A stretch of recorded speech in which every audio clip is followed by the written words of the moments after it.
okay, what the hell has happened to us as people?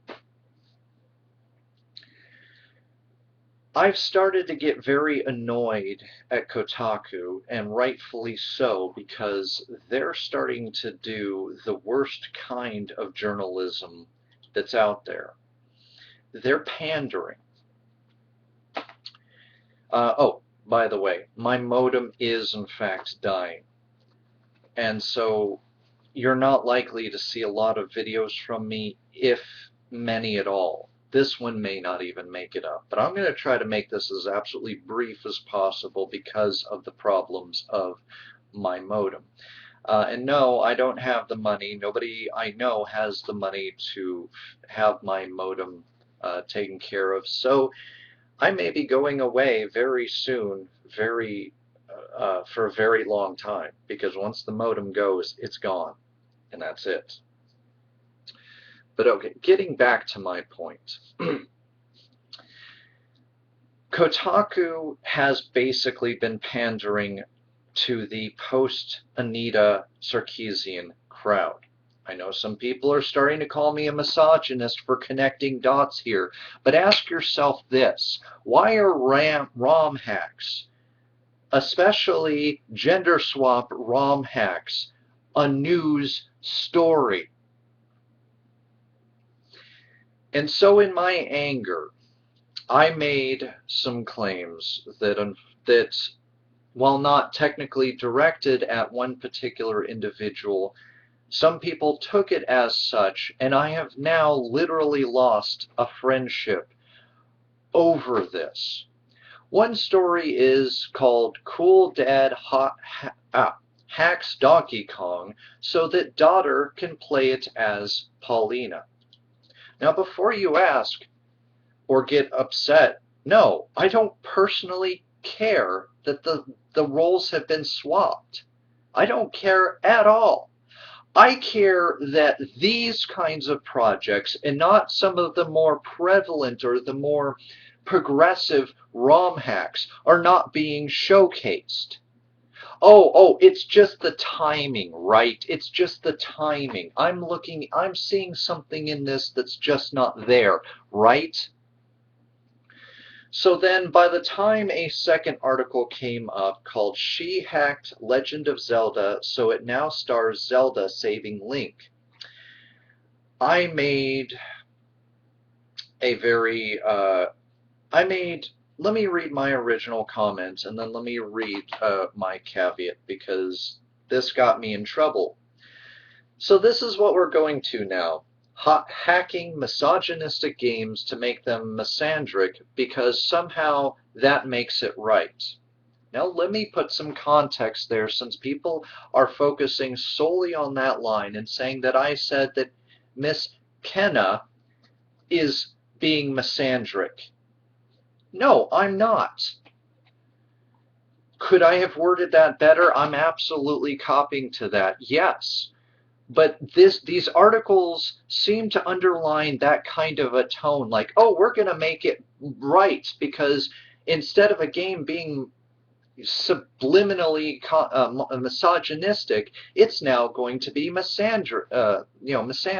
Oh, right, misandry doesn't exist because men can't be discriminated against. Men can't. But my point was just, why are we fighting one type of discrimination necessarily with another and calling it a solution, calling it right? Miss Kenya herself was not doing it for those reasons. I was wrong. I was wrong in the way that I implied that. Okay, I will cop to that because unlike Miss Sarkeesian, I'm willing to cop to that. But that wasn't. Did I directly say that this girl was doing it for those reasons? I was not. But people took it that way, and I was taken to task, and again I lost a friend over this particular comment. I don't know many lady gamers who hated Legend of Zelda because of the tropes. If this is the result of Anita Sarkeesian's work, notice I said if, then, well, how is this any better than Anita's idea that Miyamoto simply replaced Crystal with Star Fox because misogyny? I mean, hell, the series is called Legend of Zelda, for fuck's sakes, not Legend of Link. Now, again, I should have really worded that more at Kotaku, because Kotaku is honestly the party to blame in all of this. But people took this again that I was going after Kenya, and I'm sorry, I was not. But I'm also trying to say that I'm sorry to Kenya in case anybody maybe decides that to take my words seriously and do something like that. It says, now let me make this clear. I don't care. Even if I was the world's biggest Zelda fan, I wouldn't care because, well, why not have Zelda save Link? See, and again, this friend didn't seem to care about that. My problem is, wasn't this done earlier? Now, Kenya says she was inspired by the dad who made Pauline into Mario, but again, why is this news? Why wasn't this done earlier? What was stopping this person from doing this? And again, why is this a news story? If it was so important, did you really need the rallying cry of Anita Sarkeesian to make you want to make this happen? Now, okay, that line could be construed as me saying that Kenya needed Miss Sarkeesian's battle cry to do that, which she didn't. And for the implications of that phrase, I do apologize. I did not mean that. But I apologize for typing it nonetheless. But more importantly, more important to ask is, do you feel any different? Has this made a difference for anyone here? This just comes off as so unnecessary. And by unnecessary, I mean, I guess what people do with the ROMs in their own home, hey, you're right. But why is this a news story? Why was this considered necessary? Why did we need to have this brought to our attention? Why?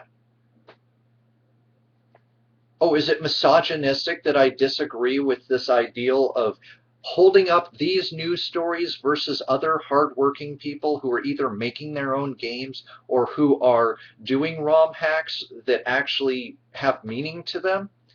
Oh, I'm sorry that I don't agree with holding up these stories post Anita Sarkeesian because of pandering. And why am I wrong here on that? Why am I wrong here on that? Oh, because Anita got these death and rape threats. Apparently, me associating Kenya's story with Anita is going to get Kenya inundated with rape and death threats, and I'm going to be directly responsible. You're taking my comments and my status here on the internet way too damn seriously. I'm a nobody, okay? Even in that comment section, I see one, maybe two flag ups on my comments, if that. Partly because I type too damn much. You know what? It's just like how I talk. I talk too damn much. It's who I am.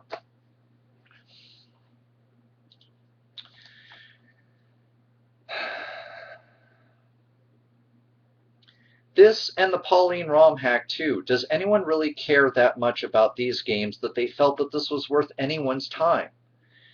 If this is the result of Anita's series, then well, frankly, this only proves my point about her series so far. This isn't progressive. I think this isn't even newsworthy.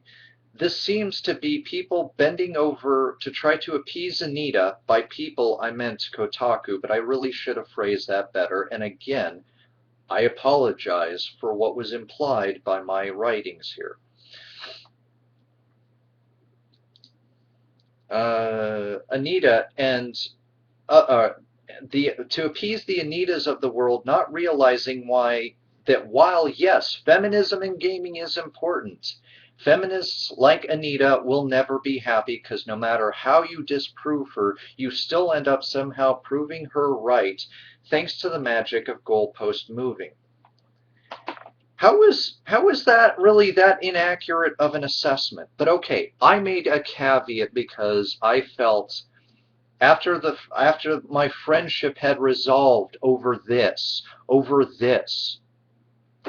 after the friendship had dissolved and I'm being called dangerous, that I'm directing people to Kenya somehow so that people can make death and rape threats against her, that it's me and me about this.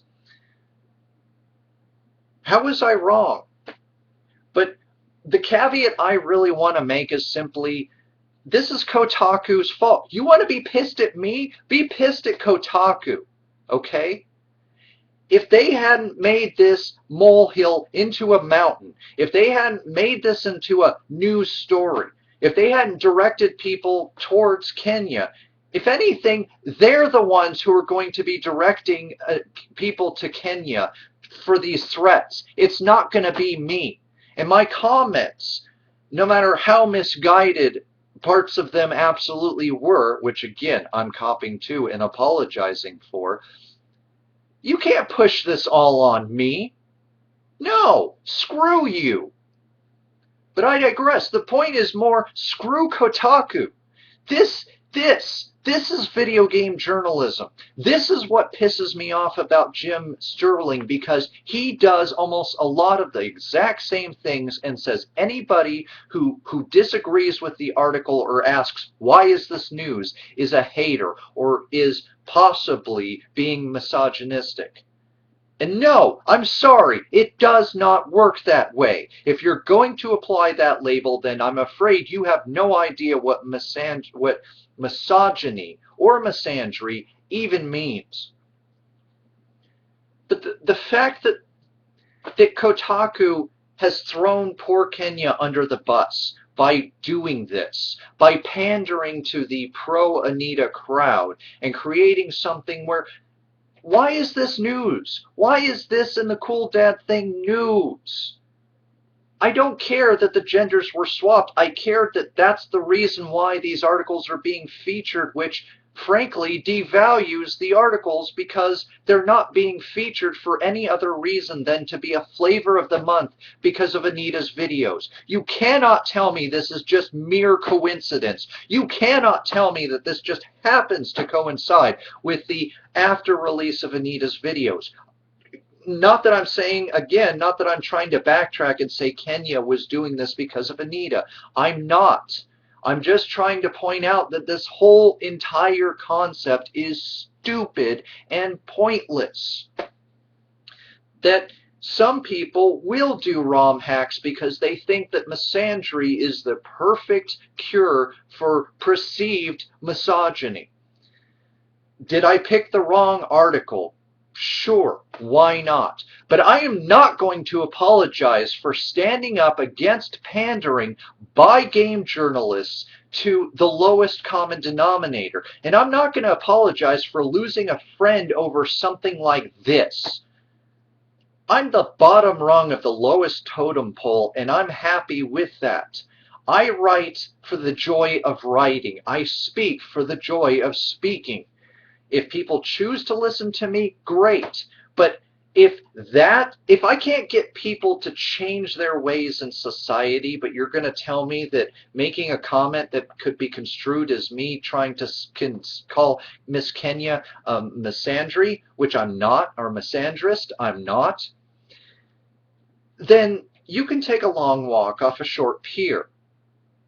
You know, I'm apologizing to Kenya, but I'm saying Kotaku owes her an apology too, because this is not news. And if anything's going to drive people to do what my ex-friend said I was likely to inspire, it's going to be Kotaku. It's not going to be me. And frankly, I'm through with this.